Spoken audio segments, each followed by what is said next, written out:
नमस्कार, आप देख रहे हैं एन भारत। मैं शिव शर्मा इस समय मौजूद हूँ लखनऊ में।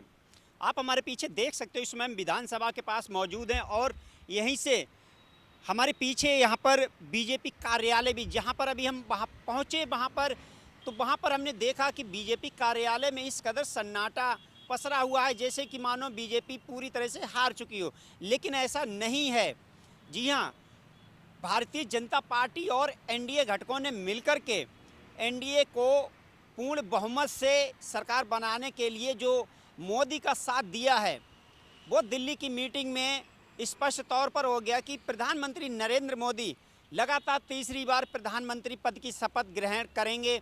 वहीं बात करते हैं नीतीश कुमार की, तो नीतीश कुमार को लगातार लोग ट्रोल कर रहे हैं कि नीतीश कुमार एक पलटू राम हैं और पलटू राम कभी भी पलट सकते हैं, लेकिन इस बार ऐसा नहीं होने वाला है। जो कि नीतीश कुमार जो हैं वो नरेंद्र मोदी जी के साथ में हैं और उन्होंने ये स्पष्ट कर दिया है कि एनडीए को इस बार नीतीश कुमार नहीं छोड़ेंगे। वहीं टीडीपी की बात करें तो टीडीपी भी इस बार नरेंद्र मोदी जी के ही साथ है और शिवसेना भी नरेंद्र मोदी जी के साथ है। यानी कि दिल्ली की मीटिंग में स्पष्ट तौर पर हो गया है कि सभी एनडीए के घटक जो हैं वो प्रधानमंत्री नरेंद्र मोदी के साथ हैं, कोई किसी भी तरफ नहीं जाने वाला है।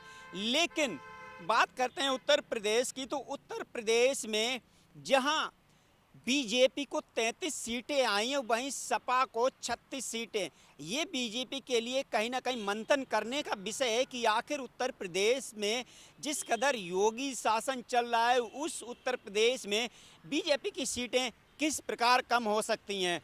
और साथ में बात करते चलते हैं तो अयोध्या की सीट यहाँ पर सबसे महत्वपूर्ण थी, जो बीजेपी हार चुकी है और कुछ अंतराल से नहीं, लमसम 98,000 वोटों से हारी है।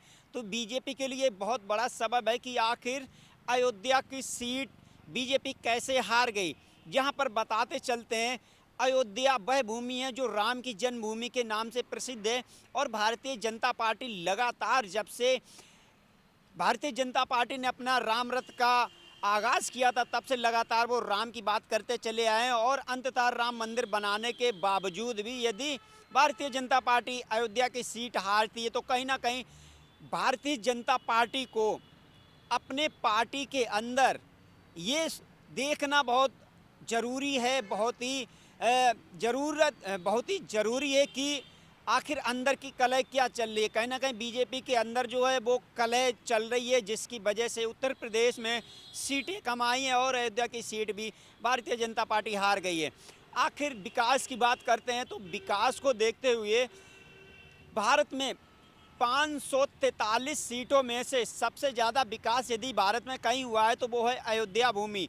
अयोध्या में प्रधानमंत्री नरेंद्र मोदी ने नया एयरपोर्ट दिया, बस स्टैंड दिया, रेलवे स्टेशन को बाकायदा सुसज्जित किया और चारों तरफ से रोडों का चौड़ीकरण किया, हाईवे से जोड़ा।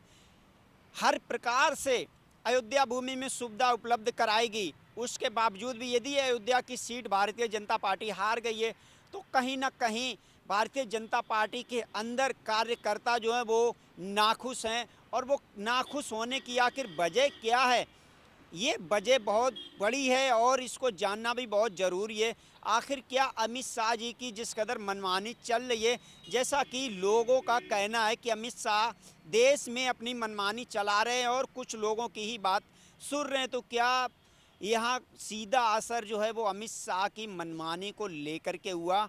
आखिर वजह क्या है? बीजेपी की तरफ से अभी कोई इसका जवाब नहीं आया है कि अयोध्या की सीट वो किस प्रकार हार गए। जिस प्रकार 22 जनवरी को राममय पूरा भारत हुआ था, आखिर वहाँ से कैसे हार सकती है बीजेपी? ये बहुत संभव और बहुत ही बड़ा कारण है कि आखिर बीजेपी के अंदर चल क्या रहा है।